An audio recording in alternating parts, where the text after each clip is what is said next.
Good morning, everyone, and welcome to Talking Horses on day 3 of the Belmont Stakes Racing Festival.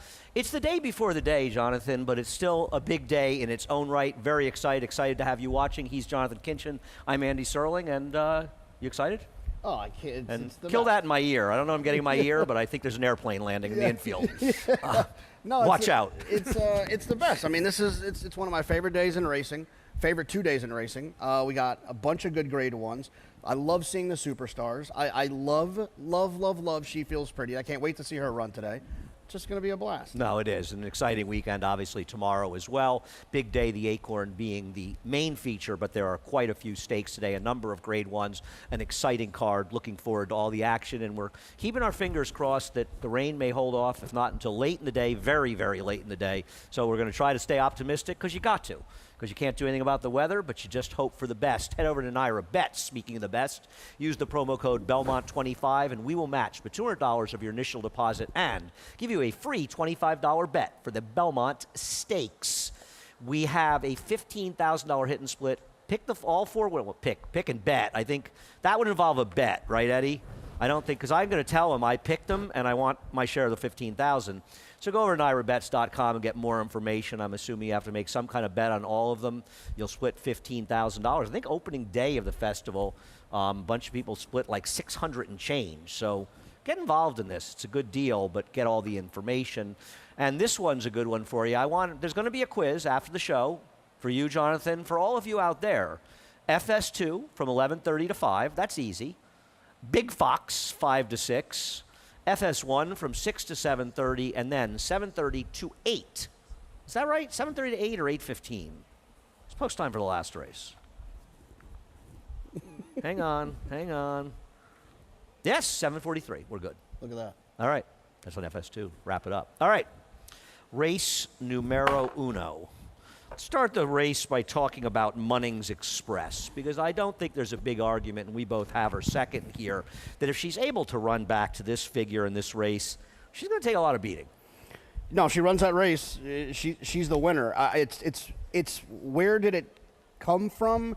I suppose it came from it being her second start. So Linda Rice, second-time starter. She had an opportunity to jump up, but what projects to be a short price, to be the favorite, I wanted to try to do something a little bit more creative that didn't involve geopolitics on top. Well, that's the thing, you know. Since you mentioned geopolitics, we'll switch to her, and she's kind of everybody's whipping girl at this point. I mean, she's a horse.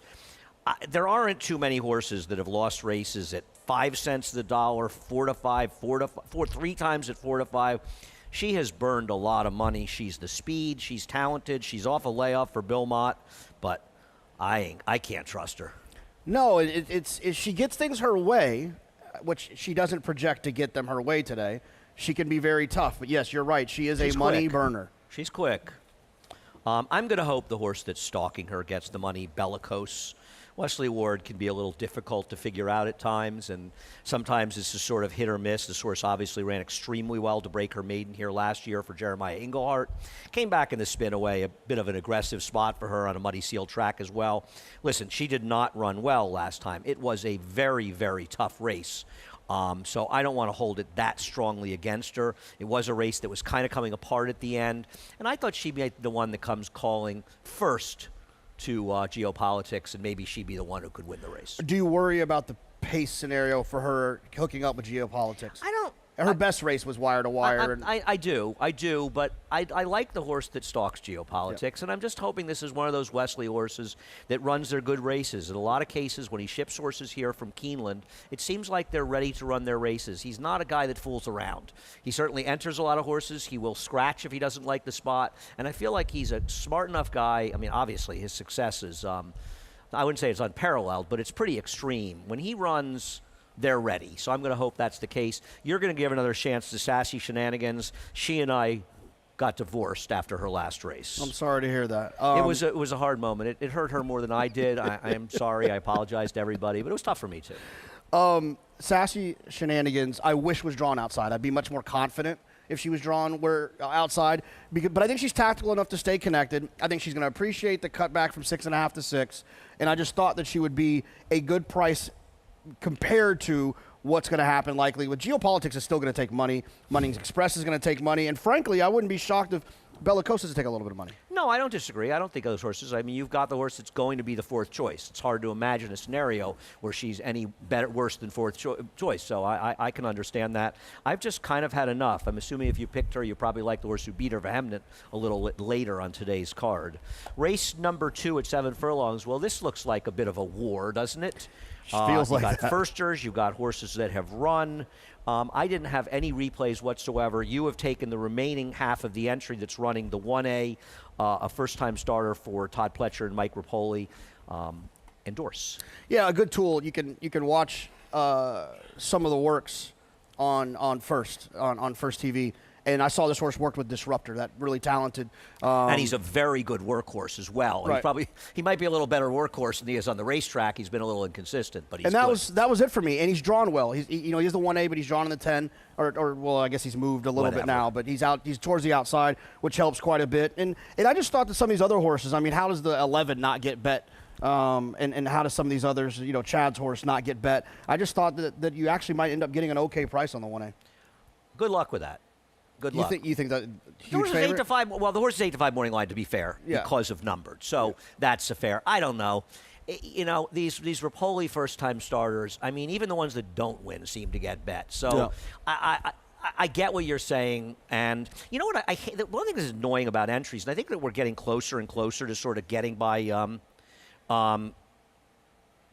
When you're getting by entries. And we're hopeful that entries will be a thing of the past soon. The stats on the number of entries at NYRA, as opposed to other racetracks, are staggering. They just still take residual money. It's like people bet not even knowing the one's out. You know what I'm saying? Yeah. That's one of the things I hate about them. You even get screwed when the other half scratches. Yeah. So we'll see. But you're right. I mean, the 11 Resurgence, it's a funny situation where it seems like a lot of the times with Bill Mott that Junior Alvarado rides the more live ones. On the other hand, obviously the Godolphin relationship. And Joel is also riding, I believe, for him on Scylla, right, later today in the stake for Juddmonte. And word is that Resurge has been working well and can really run also. Well, if only Resurge had a pedigree. Just only if. Yeah, the horse is clearly... Well, it's a half to Scylla, by the way, and, of course, everyone's favorite horse, Tacitus. Yep. I'm going to say something. Tacitus really gets a raw deal. He was a tremendously talented horse. I mean, if you don't beat up on Tacitus, I mean, there aren't that many Tacituses out there. I understand, but he was a good horse. I think the problem was there was a couple of big races that had his name written all over them, and he didn't win, and I think that's where that I comes get from. it, but he was also massively unlucky in the Belmont and the Jim Dandy, and bad luck isn't a horse's fault. He didn't go out and make the rail gold that day in the Belmont, as far as I know. Yeah. He might have. Or draw the outside post. I'm going to take the first or lost Horizon.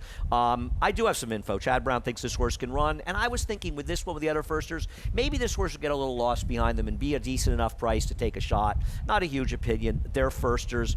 With horses that ran, it just feels, Jonathan, like if somebody can run, they're going to beat the ones that have run. Surprise didn't do that much running, but obviously it's Brad Cox. Absolute Honor took a lot of money for Saffie Joseph. He does go through the trouble to bring it up here to run in a war like this, so he obviously must feel this horse is much better than that first start. But this is a tough race because you're going to have to be a lot better in all likelihood. It just feels like these three firsters are, one of them's like a stakes type horse. Well, we'll see if that's the case. That's race number 2, going to be a terrific maiden race. You don't want to miss it. Race number 3, 5.5 on the turf. We'll start with Works From Me, who lost to a very nice horse, Felix, that Tom Morley trains, and Final Verdict finished 3rd in that race. I'll be honest, I have nothing against them. No, I wish, if I'm going to take a short price on a turf sprinter, I'd like them to be very, very, very fast. So I know they're going to get a good trip. I know they're going to work. This horse just is a little bit slower pace figure-wise than I feel comfortable with taking at such a short price. One thing I'll ask you about that is, I hear you, because there were like these, the 3rd and 4th races back, for some reason this horse seemed to lose his speed. But he's shown a lot more speed lately, hasn't he? And he is a horse that's capable of being very forward in a race like this. Do you think he really rates the... I know the pace projector has him 2nd to last. Do you really think that Flavien is going to be that far back with him? I don't think he'll be that far back, but I do think I don't think he's making the lead. And like I said, he's not making the lead. I'll take a short price turf sprinter. I find them sometimes to be very reliable. but I need them to be forward. I don't want the trip to become part of the equation with a horse like this. So you've taken the one Refuel, who should be stalking the speed of 4 Harp, the horse that I like. Yeah, I think this horse, look, he made the lead going a flat 5 at Gulfstream. You have to be rolling to make the lead going a flat 5 furlongs at Gulfstream. And I just feel like he's drawn well. And I love speed in turf sprints. His pace figures are good. He's got good fast numbers. He's second off of a break. He ran well as a 2-year-old. He runs the Palisades. He's going to be very tough. But yeah. That's the only one. The one thing I'll say about it, I hear what you're saying, but when you see 20 and 4/5, your initial reaction, and 42 and change is wow. They went 54 to the 5 furlongs, and that course is a little bit on the harder side. So I don't know. I'm skeptical of this horse. But listen, this horse is 10-1 like my horse. They both figure be forward. I don't love 4 Harp here, but I thought his race 2 back was very good. Last time at Pimlico, he didn't get the lead. He was running on a ridiculous bog, And I want to tell people this. If you see races, especially from 5/17, but even 16 at Pimlico, they listed the course as good.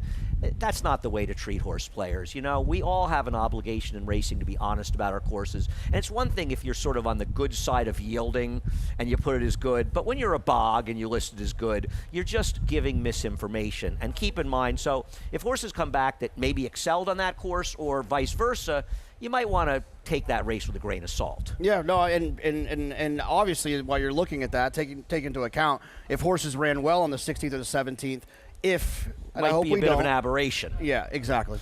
Let's take a look at Urban Legend and Run Curtis Run. Talk about stealing, defeat. First of all, Run Curtis Run gets left. But the funny thing about this, Jonathan, is it enabled the rider, and I want to say it was Joel, to get to the fence even though he angled out late. And this is a horse that is most comfortable when he can get to the rail. Now, we'll see if that happens here. I'm not his biggest fan, but as we pick the race up in the stretch, this is some beat for Urban Legend, and I don't think Irad fell asleep. This horse, he was home. Yeah, it's one of those situations. Past the horse that came back and beat him. Yeah, I much prefer Urban Legend in here. Run Curtis Run's never won here. He's going to come from out of it. He's got to get a perfectly timed ride. He's got the best rider to do that in a turf sprint in Joel, but I prefer Urban Legend out of that race. I am with you very much in this race. We'll see what happens in race 3. Jonathan, I disagree. He likes the number 7, Refuel. I like the 1-4 Harp. A very, very tough race, however. And I think one of the things we're doing in here is we both took horses that'll be decent prices, because if I'm going to bet this race, I'm going to find somebody a bit of a price, because I don't think, like you said, the favorites have to win this race. And at 8-5, Works For Me can win, but I think we both want to find somebody else. Race number 4. We'll start out with Army Girl, who I have on top. Jonathan, I went over this race over and over and over. And at the end of the day, this is 2 races. The last race for Army Girl, this was a huge speed track. I'm not saying that Army Gal was massively compromised, but the reality is the rail was good, and I think she ran the best race, and the racetrack kind of got her beaten. And she's got, I thought, the best race of anybody if she runs her best race. Yeah, no, if she runs her best race, and she's tactical enough too, which gives me comfort. And she feels like her profile feels like she'll have no problem with a little bit of added ground as well. She's that type of horse that's kind of even. She's not too fast early. She's got enough speed. She's just kind of even around there. I felt like this was kind of a 2-horse race between the 5 and the 7. The horse that I picked, Vehement, who ran well last time, ran a lifetime best, and is outside of the 5. If they would have swapped their post positions, I would have picked your horse. But I'm always going to side if I think it's close with the horse is drawn outside. That's fair. I put up some stats. Joe Sharp wins a lot of races. He's 18 for 84, 21%, $1.61 ROI off of dirt wins on sprints. At Naira, he's just 2 for 14 with 6 hitting the board and a 91-cent ROI. I kind of wonder if she's got a little bit of a last time was the time thing. She's got to get through her conditions 2 races in a row. The horse that I think is interesting that you left out is the 8 Short Shrift. And I'm not going to suggest that on paper, she has no chance to win this race. She's the speed, but she's not good enough. But to disregard the Brad Cox claims, and I know the ones that he's had the most success with in New York have been for Sandy Goldfarb, but there haven't been many Michael Dubb ones, and I just don't want now. At 4-1, I wouldn't bet this horse, But this horse scares me in this race as getting loose on the lead and running a race that we're going to be surprised she ran. But obviously, she has to get better to win here. I just don't like how she ran last time. But that's no, the it's answer. it's strictly a claim play for me. Yeah. If you took her and none of that mattered, I wouldn't have her in my top 6. Yeah. Yeah. I mean, look, and she ran well for 2 different trainers, which is always a good sign. You'd like to think she'll run well for Brad here. What happened, Eddie? There we go. Sorry. Go ahead. Oh, we're back. Oh, no, that was it. Anybody else to talk about? Embraceable Gal, Nolita, horses that are fringe players, I think, in here. Particularly Nolita, who occasionally runs, but she needs pace to run into here. You know, and I don't know if she's going to get it, but maybe if Short Shrift backs up, it brings the pace out. Eddie, we'll take a break after 7 on our 14 race card. Race number 5, you and I are both going to pick Strategic Focus, and this horse's debut was extraordinarily impressive. A horse that was highly touted. Did you know this horse was the one they were betting the entry, even though the entry mate ran 3rd in here? And I know a number of people that got 7-2 on this horse alone betting overseas. That's wild. The 2nd and 3rd horses came back to improve their buyer figures 8 points. This horse was wide the whole way. I'm not saying it was a big bias, but the rail was good this day. And he seems like he has the potential. He feels a little like this year's Unmatched Wisdom, right? No, he does. The thing is, I mean, obviously, I picked the horse on top. It's not it's still a tough race, though. It's a salty field of old veterans. He Yeah. may be a little better than them, but he's meeting a lot of tough old pros. So Yeah, you'd like to think he'll take a step forward. I mean, Weightless, Dreamlike's got well, huge back we'll get numbers. to him in a minute. Yeah, I mean, he runs his best race. He's going to win this race. We'll get to that. I start going through, and I understand we're taking a horse at a short price, a little bit on the come, though he ran very fast last time. It's just, I've never been a big fan of Malerchuk. I just like all of these horses. Maybe somebody runs their best race and beats them, but other than Dreamlike, I think they're all good. But this horse is supposed to be better. Yeah, I mean, when he's bet the way he's been bet in his last 3 starts, those horses win for Chad. You know, they don't run 2nd, 3rd, and 5th. So let's go back to my least favorite race, not this particular running, the race in general, the Pennsylvania Derby in 2023. Now, if he runs this race, and this was a tremendous effort by him, and you could say it was the wet track, but this horse had ran some very fast figures. He barely lost the Wood Memorial. I know maybe Synth was a prep or something. Maybe Todd just needed to get a race into him, and that race came up, and he said, I want to run him in Saratoga. I got to get a race into him. There's no races that I can find except this Synth race. Let me just run him over that, see how it runs. But don't you wish he ran a little bit better? Yeah, I do, but Even Synth. But I think you're 100% right. I think that's what happened. I think Todd was he had to get. yeah, I get it. And I'd imagine mile and 8th races are hard to probably come by. I don't think Todd was planning out a full campaign on synthetic races for this horse, and Mike wants to run his horse in the big weekend, just like any owner would. And obviously, I just don't trust him. He had it's not like he ran badly last year. He didn't run badly. I mean, he lost by 3 lengths to Highland Falls, who won the Jockey Club Gold Cup, but then he ran badly in the Foster, and he's laid up, and he's hard to trust. Yeah, very That's hard why to you trust. put him 3rd. Yeah. What about Weightless? Do you have 2nd? Yeah, I just thought Weightless ran really well last time. I don't trust it.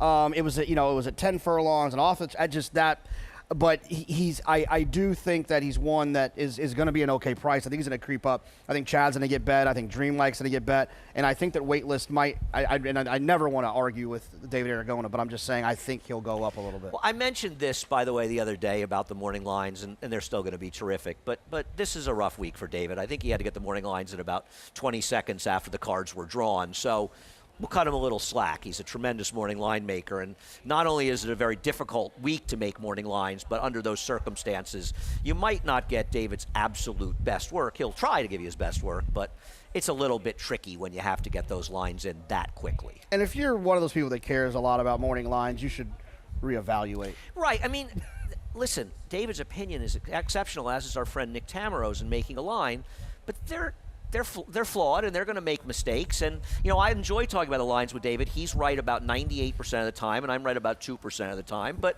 I enjoy talking about it, and I like to hear his thinking. Yeah. Because also in hearing his thinking, sometimes I'll say it, and he'll text me, or we'll talk, and he'll say, I wouldn't have made that. I agree with you, but these are the reasons I made that horse that price. And lo and behold, he's right more often than not. The stakes portion of the card kicks off in race number 6. Excuse me. A little lower, please. Thank you.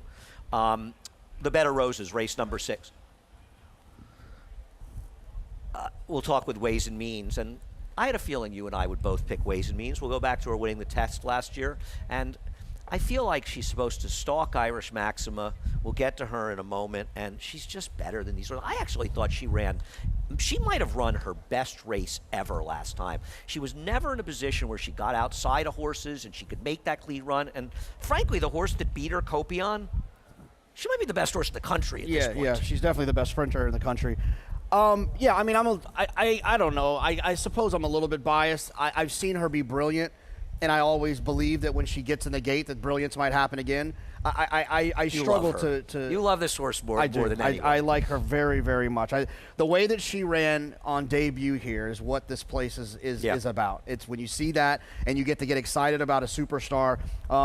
She's really, really good. This is a tough field. I think, Scylla obviously is a dangerous horse. I think that Jody's Pride. We'll get to her in a moment. But if Ways runs her race, she's win. Better than these. And I thought her last race was absolutely terrific. And as far as Scylla, she did get left last time. It was a tough field. It was her first start. And I do think she is the main danger in this race, as you do. I think she's a very good horse. I just think Ways is better. Ways has so many faster races.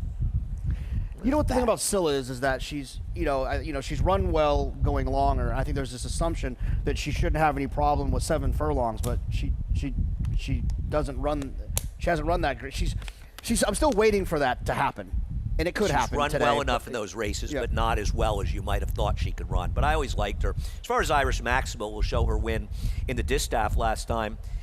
With all due respects to St. Benedict's Prep, who is kind of one of the cooler horses around, who finished second in here. This was a ridiculously slow pace, and these are better horses. And I just feel like Ways is supposed to be sort of just perched off of her, and Ways is just a better horse. Yeah, she's just going to get run at. I don't see her getting loose. And even if it's not Ways that pressures her, I mean, I don't think Miss Justify is too slow. And she's drawn inside, so she's got to go. I guess she could wire this field. I just feel like someone will run her down. Yeah, which is a big price. If you like her, you're supposed to bet her, regardless of what we think. You mentioned Miss Justify is a big priced horse. I will say one thing about her. She ran last time. Now, she's got to get better to win here, but that was a very encouraging return for her, and maybe it gives Todd Pletcher some thoughts that she's possibly a better sprinter. Yeah, she's interesting because she had a pretty good 3-year-old year. She'd run in some big races. She won the Wilton, and but maybe that you're right. Maybe she does want to sprint, and maybe that was a setup race, and she could take another step forward. We don't know exactly who she is as a 4-year-old sprinting. We have an idea, and it was pretty good, but it's one of those situations the same way I feel about the Belmont. She needs a couple of horses to not show up, not just one. She needs a couple to not show up. But she's also 12-1 morning line. So if you like her and you feel like she can improve, take a shot. As far as Jody's Pride, I mean, I'll tell you one thing. She got an absolutely tremendous ride by Joelle in her last start to get it done. And that was a very good field in the Ruffian that she beat. And maybe with her, it's a horse that always had ability. She just missed in the Breeders' Cup Juvenile Fillies in her 3rd career start. And maybe she's finally getting a chance to stay on the racetrack and put back-to-back races together. I think she's a massive threat in this race, but she too has to take another step forward. I do. I think that she's the scary one for Ways and Scylla fans. Because she could take another step forward. She's shown the most talent of the other horses. I think she's very interesting for sure. Yeah, no, I agree. She, though, is a little bit of a last time was the time, She was almost 8-1 and a good field, but not exactly the kind of, and this is a grade 1 field. This may be a grade 2 or something, but this is absolutely a grade 1 field in the Bed of Roses. Race number 7, and we'll take a break after that. I thought this race 7, was about as wide open a race as you're going to find anywhere all weekend, and a really, really tricky and fun race. Let's see where we're going with replays in here. Let's start with Mystifying, the horse that I have second, you have third. I have nothing against this horse. Ran very well at Keeneland last time. Should have won last time. Shadow of the Moon came back and I think won a stake in her next start. I think she's actually getting back to the races soon. I was talking to somebody about her yesterday. And she has been kind of unlucky to lose her races. Less so maybe in this race, but she's pretty good, Jonathan. No, she is. And she's going to get a good trip. She's pretty tactical. Yep. She's drawn inside. Yep. You'd like to think she's going to be that kind of pocket trip where they turn for home. If Jose finds a gap, she's going to, she could be very, very dangerous. I just thought there were some others that are interesting. That's the only reason I kind of played against her here. So you have gone to the 7, Louise Proctor. I don't know what to do with this horse. This is just something that goes well. When these horses, these European horses with these turn of foots, show up in Chad's barn, get in the program, I would say 75% of them are really damn good. You know, what's funny about this horse is that she's a European that was bred by Vinnie Viola's St. Elias stable and Peter Brandt bought. You're not going to see that. That's kind of actually, I think, kind of funny. I just noticed that. I don't know what to say about a horse that the big win was on a synthetic horse. I'm not exactly, I feel like I should ask Peter Brandt, why was she favored in the French Guineas? What about her form said she was supposed to be favored in that race? And she was awful. And then she came back and she was awful again. Now, she might need Lasix. Maybe she's a horse that has a bleeding issue and she needs Lasix. I thought that might have been the reason that Peter brought her over here. Maybe he wants firmer turf for her. But she won on, sort of good to softer course in her first start. And she didn't run well in a firm course last time. Could it be Lasix? I mean, that's, it's either firm ground or Lasix are the two answers usually to those. I mean, it certainly could be. And maybe the 7, I don't know. She ran really well in the synthetic in that 7 furlong race. You get Flavian. This is the type of horse that you could try to be cute and, play against this horse. But, it's just kind of silly. This horse could be really good. I get don't really that. know. I have no idea. I've never asked Chad Brown about this horse. So I probably never will. But listen, I've got her third. I totally respect her, and I'm scared of her.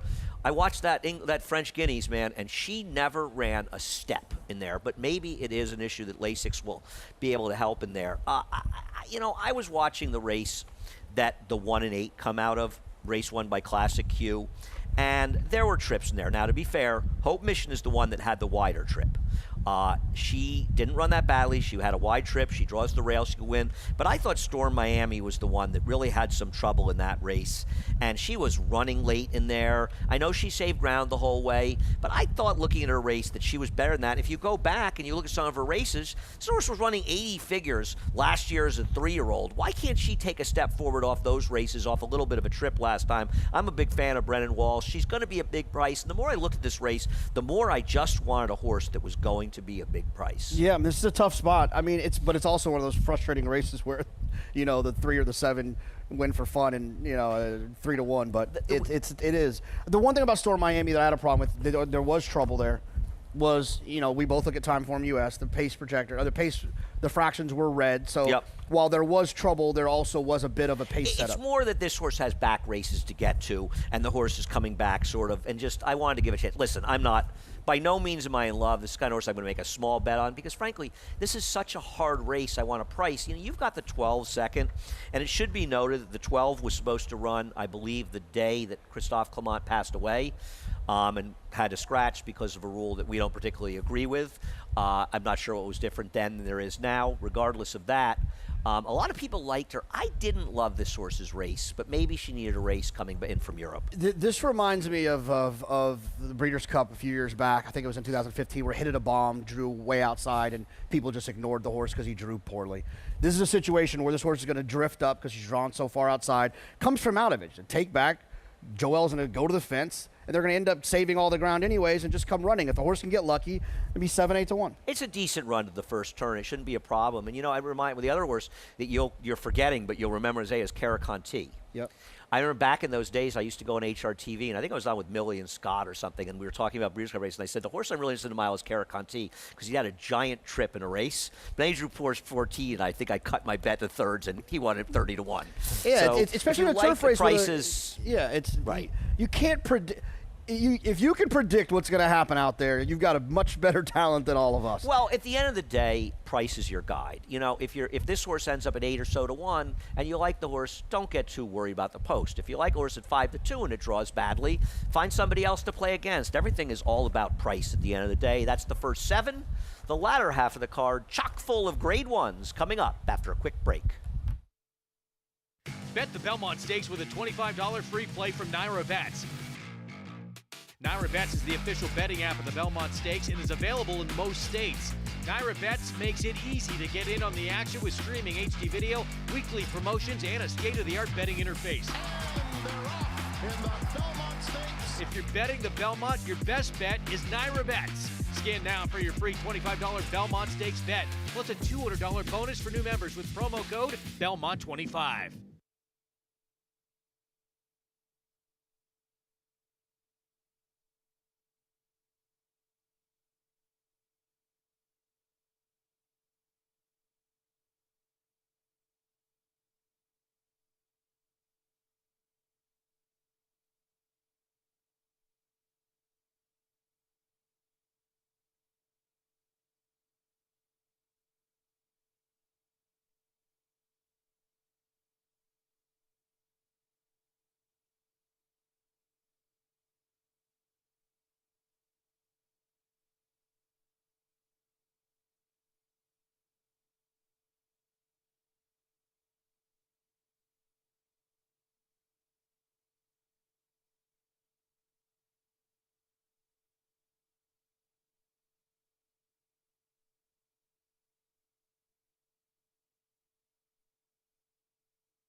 Welcome back to Talking Horses. Jonathan Kinchin and Andy Serling on Belmont Stakes Eve.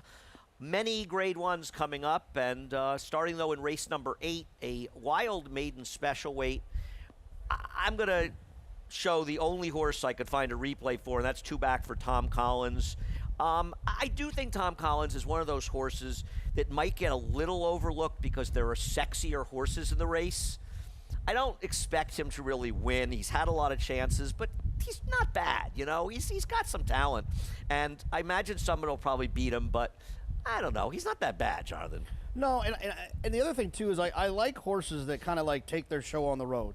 You know, like you said, Yep. he hasn't really run great, but he's run okay at like 5 different racetracks. There's something about that you know when it really hits the fan, a horse like Tom Collins could be in the mix. He's, like you said, I don't think he's winning this race, but he is certainly a horse that you would want to use underneath second or third. Something like that. Though I think he was a better hunch bet yesterday, because yesterday was a day on the set you could have used a Tom Collins or two to get to the show in the heat. I have a friend that used to do that, but that's another story for another time. Anyway, where have you got it here? I went to the 11. I just thought the last race, you know me, I've said it before. I love when horses close into slow paces. I think it's the one like little hidden trick still, you know, with all the information we can get in this game. And I thought that the pace was slow last time, and he was trying to close into it. I agree with that, and that's why I have him in there. But you're remiss in not using the AE that got in, Spun, right? Because he was in the same predicament as him and ran a very similar race. He's got a big pedigree. I think all I say is, and they're both similar prices, is if you're going to use the 11, don't you have to use the 13 to some extent? Yeah, I think so. I mean, it's a different profile. The one thing I do like about the 11 is the horse has shown some speed, so there's a little bit more of an opportunity to work out a trip. But no, you're right, and I think that's while we're here, and we'll talk about it later. But I also think Noble Confessor, who was in that race, is live tomorrow, and he's in this spot, I think I'm a big fan. I yeah. didn't like his return race, though. The horse who won at Catalyze might be really good. Yeah. I think he's entered on Sunday's card, I believe.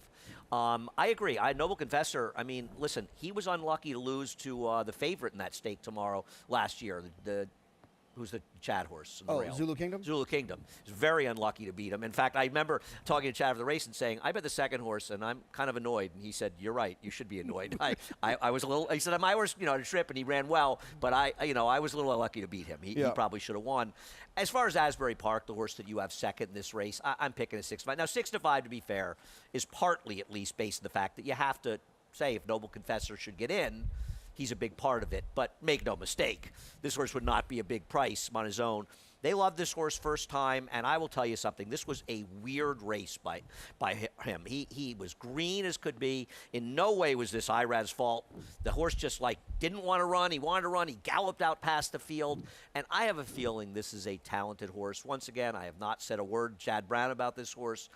I know he's a short price. I think this horse might be the goods coming back. Look at that, Peter Brandt and St. Elias partnering there on that one. Yeah, another one. Yeah. That's wild, right? Yeah, St. Elias bred I wonder it too. if there's something going on. I have to ask Peter. I wonder if there's something about the two of them together. I have so much confidence when Flavian or Irad draw the rail in a turf race on the best horse. They just always seem to kind of figure it out down there. They make the right decisions. It's why they win all the races they why win. they've won the last 5 or 6 Eclipse Awards. Exactly. If you haven't heard Flavian Pratt, Irad Ortiz, they're good. I get confidence. I can see it. I can see the trip that Flavian's going to get on this horse. I just don't love the price, so I picked him second. But he's certainly a horse that would be an A-type in multi-race wagers. I have Organite second, and I will be betting a little money on this horse because my love for Hessenite has no boundaries at all. I love the Dam. A very good turf horse that Dave Donk tried in New York bred. She ran well in opens. She might have actually won a grade stake.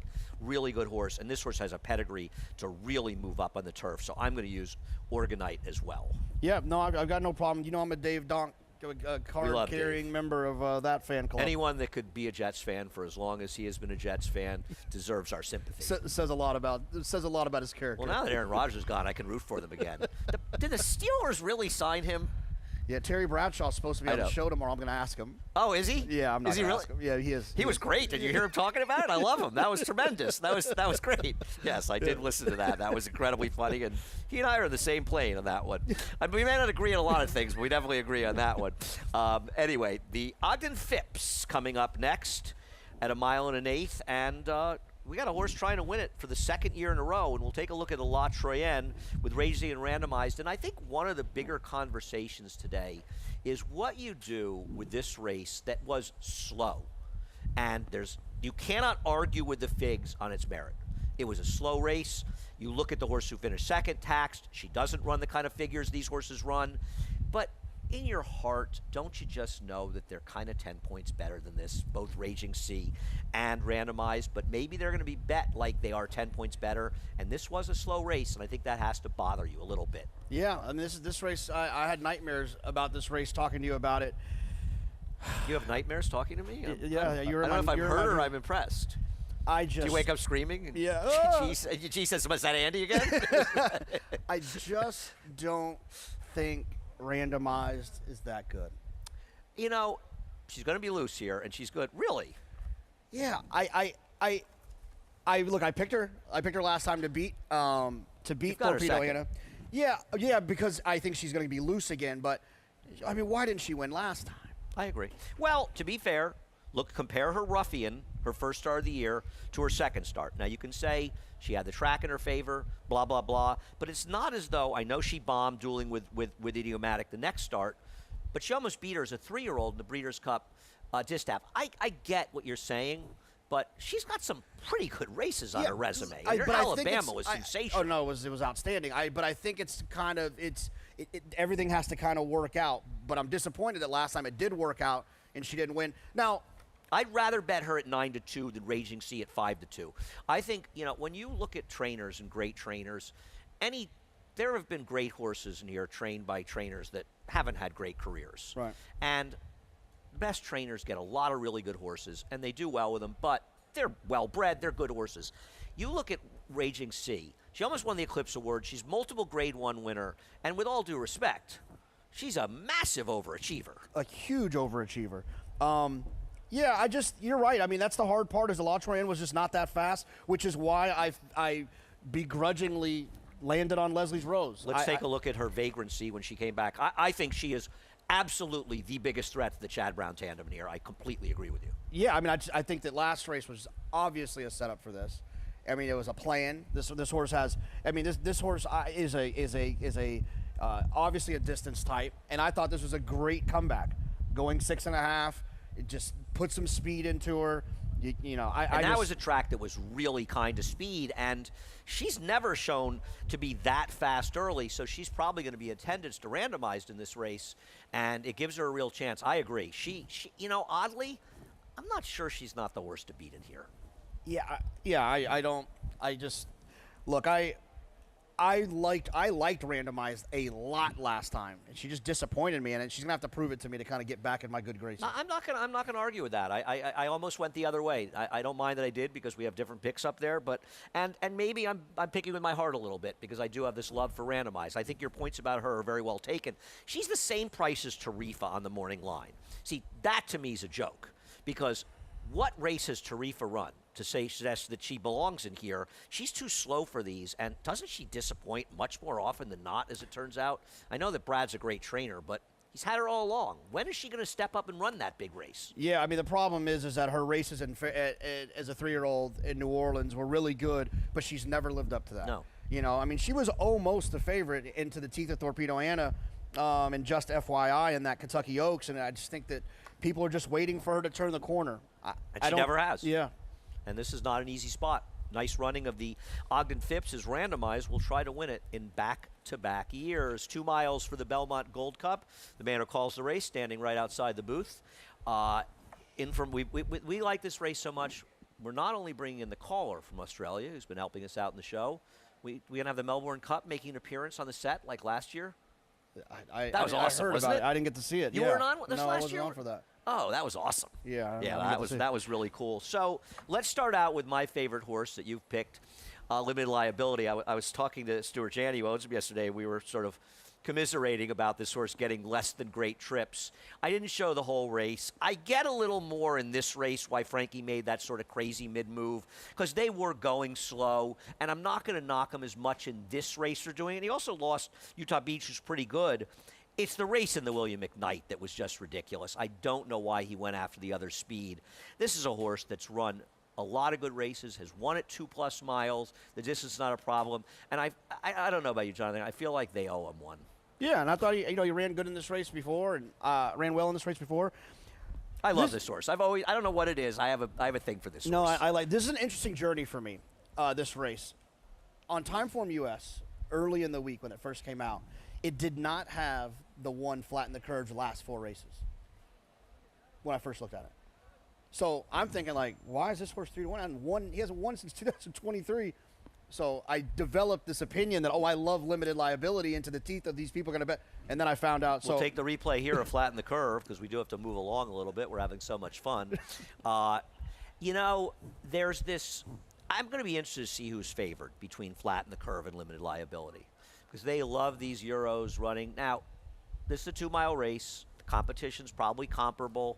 Having said that, I'm always a little bit leery of those races, and I think Limited Liability is pretty good. I think that's it's not a bunch of horses trying to get the 2 miles. You know what I mean? Yeah. He's pretty good, but obviously these kind of horses usually do pretty well here. It's just what they do. Look, if they want to come over here and play the 1.25-mile dirt game with us, we'll continue to beat them.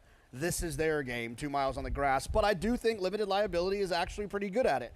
I would only need these 2 in a multi-race wager. Well, what about the horse we have third in here, the 5 Anglophile? I mean, this horse, you could argue that he ran better than Farbridge. Farbridge got that juicy rail trip. He was forced to circle the field. Javier made the kind of right move. He had to move when Farbridge was moving, but it wasn't the right move, and I'm not sure he didn't run the better race. You said it earlier. This is a good horse trying to get 2 miles. Yeah. I know. And I don't know if he's going to. I know the other 2 will get the 2 miles. My bomb in here is Tawnyport. The horse you have second, I feel like is tailed off a little bit. Not that he's impossible, Grand Sonata.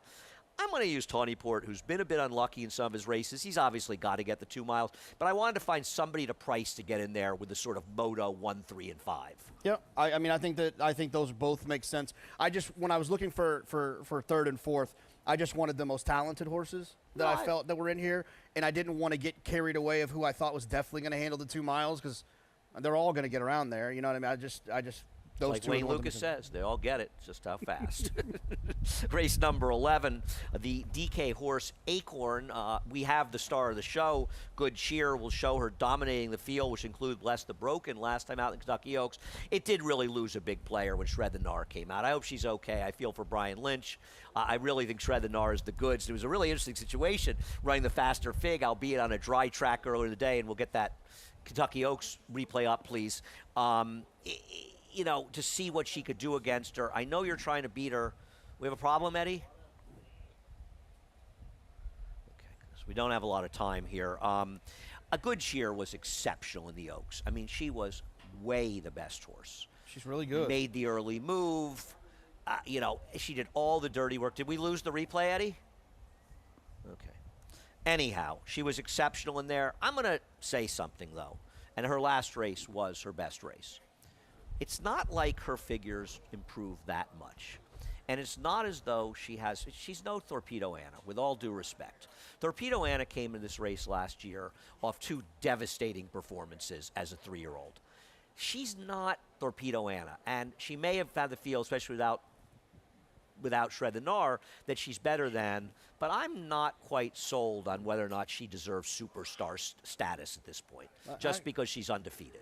I love the fact she's undefeated. The game's more fun that she's in it. And I'm not trying to knock her. She's very good. But the problem is the same thing with Torpedo Anna I felt last year is the way she's bet does not reflect the gap between her and the other horses. I completely agree. On the other hand, clearly you and I have a difference of opinion, though I understand. Now, I had picked Shred the Gnar on top. I didn't like anybody else. You're going to try to wire the field with Lecara in here? Yeah, I mean, I heard Mark on the show earlier this week in an interview. I'm not sure if it was with Maggie or Acacia that he's sending. They're going. Well, and they have to. I like that aggression. That's comforting. But what about this horse? Do we have the other replay, Eddie? Okay, what is she going to do with look forward? You really think that Rispoli is going to, and Michael McCarthy are going to rate this horse? I mean, she's quick. Yeah, I'm not too concerned about look forward.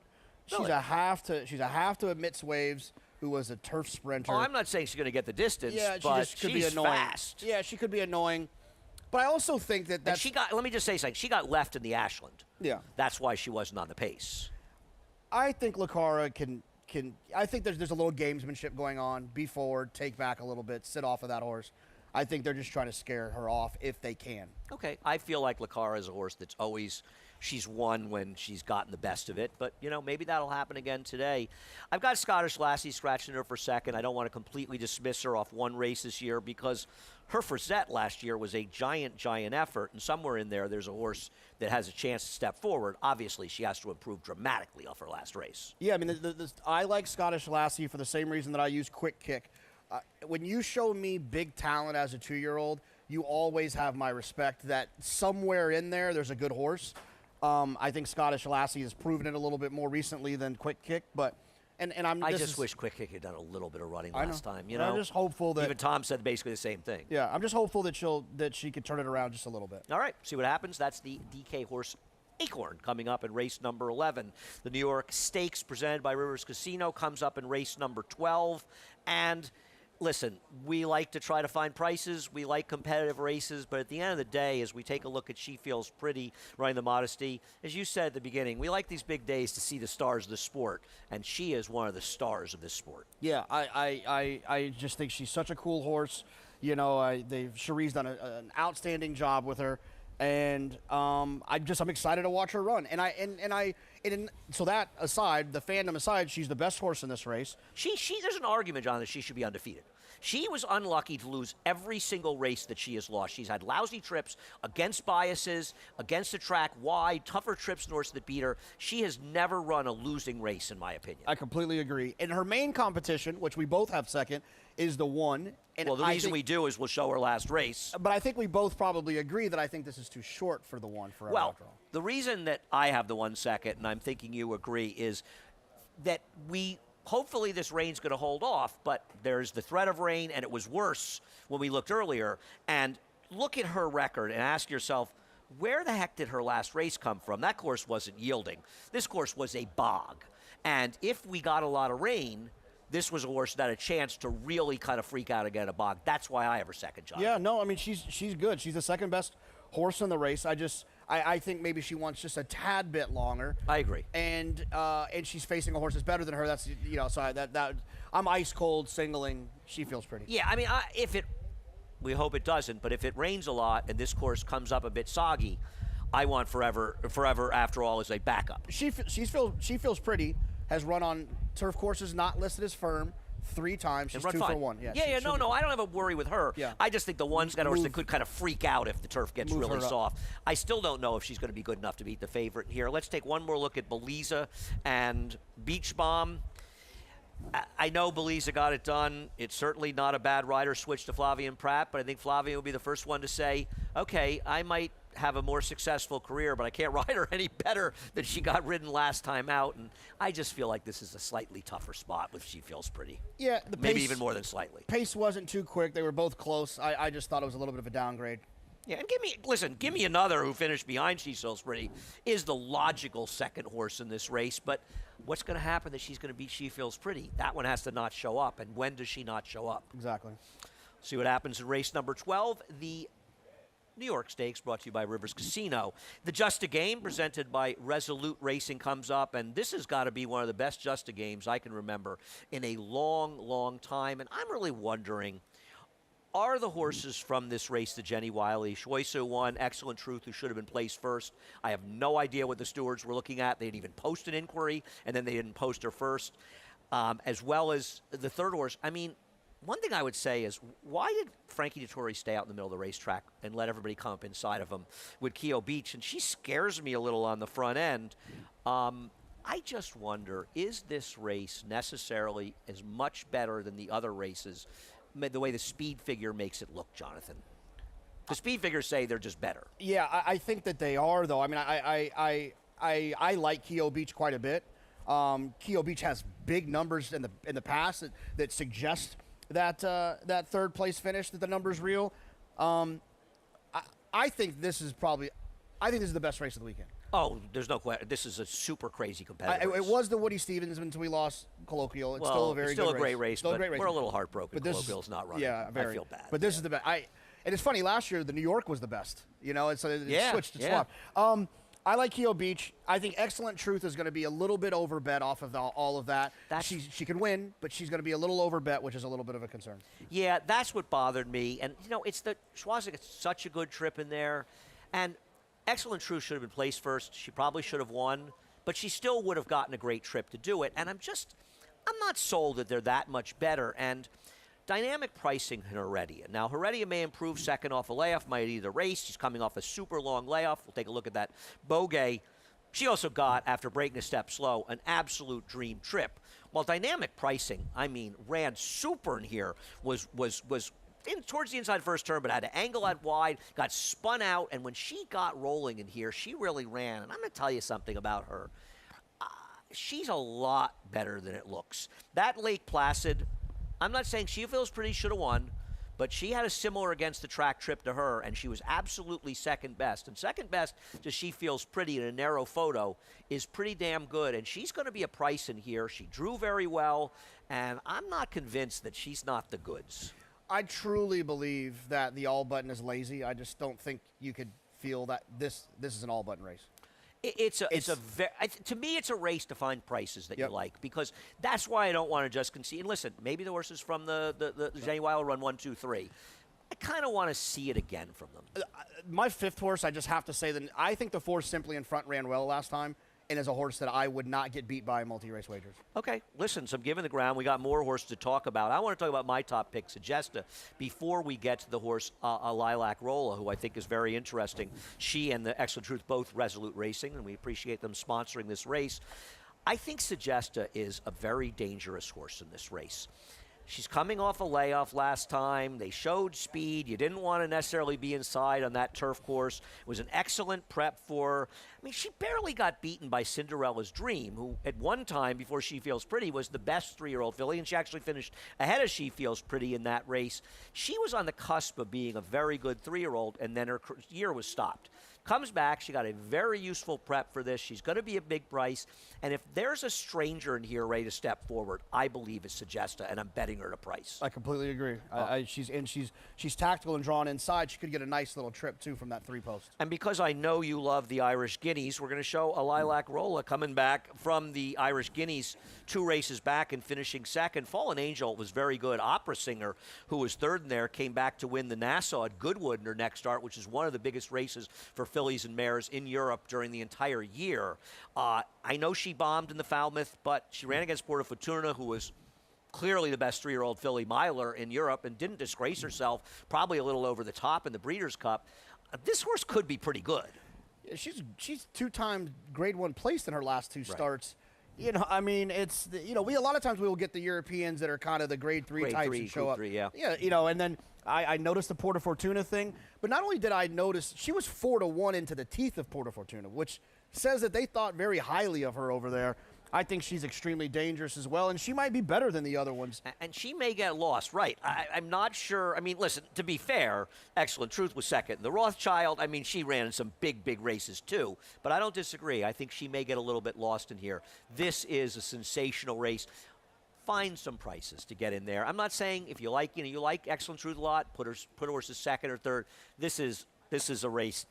But I agree. This is a great, great race. This is the Woody Stevens did come up.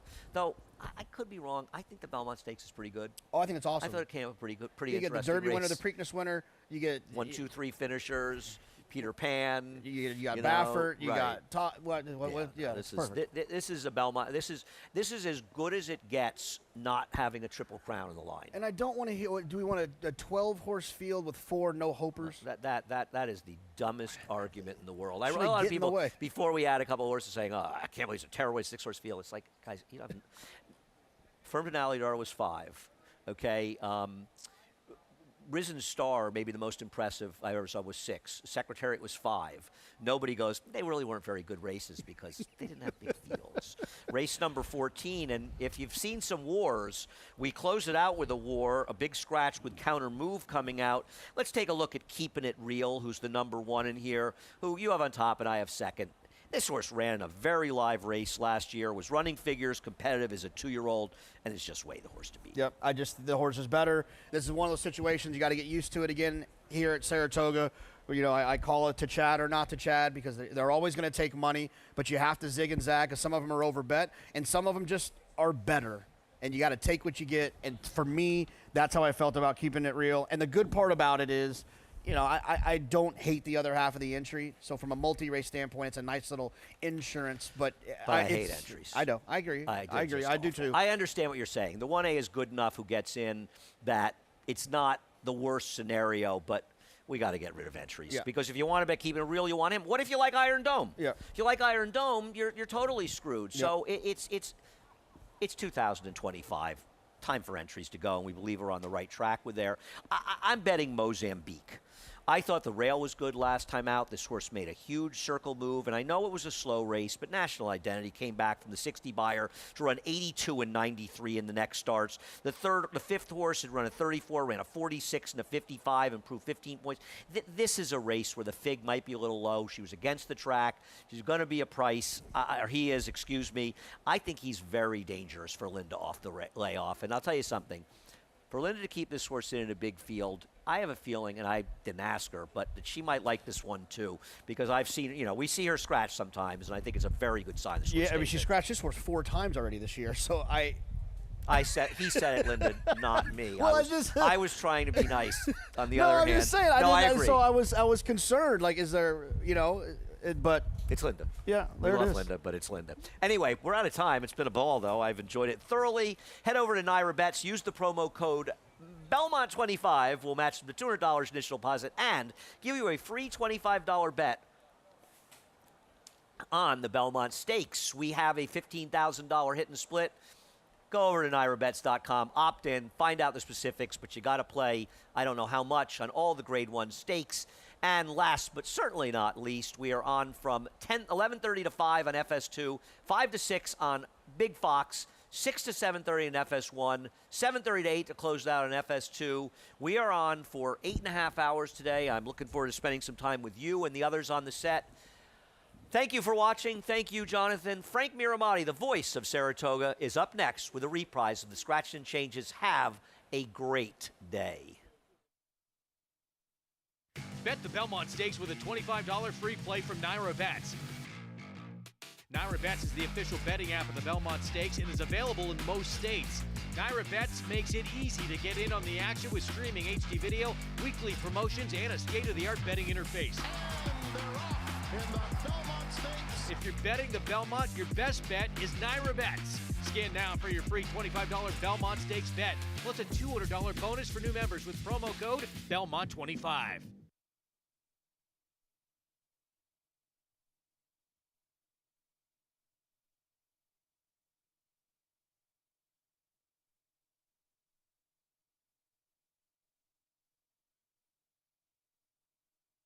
Good morning and welcome to the 2025 Belmont Stakes Racing Festival at Saratoga Racecourse. We thank you for joining us today. At this time, we ask that you please rise and remove your hats for the singing of our national anthem, performed by local opera tenor Angelo Michael Mazzone Jr.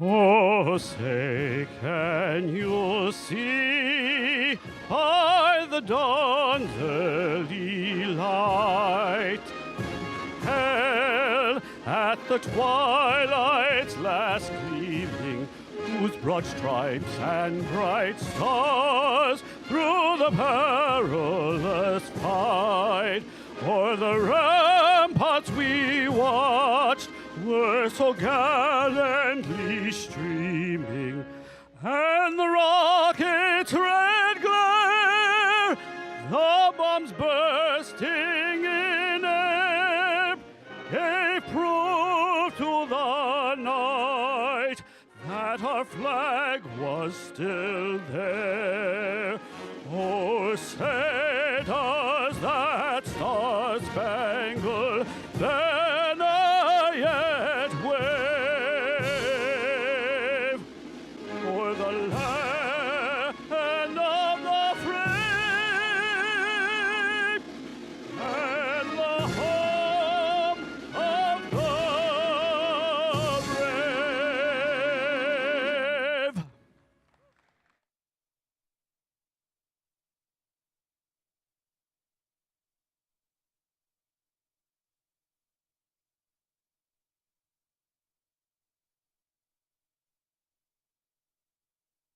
That was local opera tenor Angelo Michael Mazzone Jr.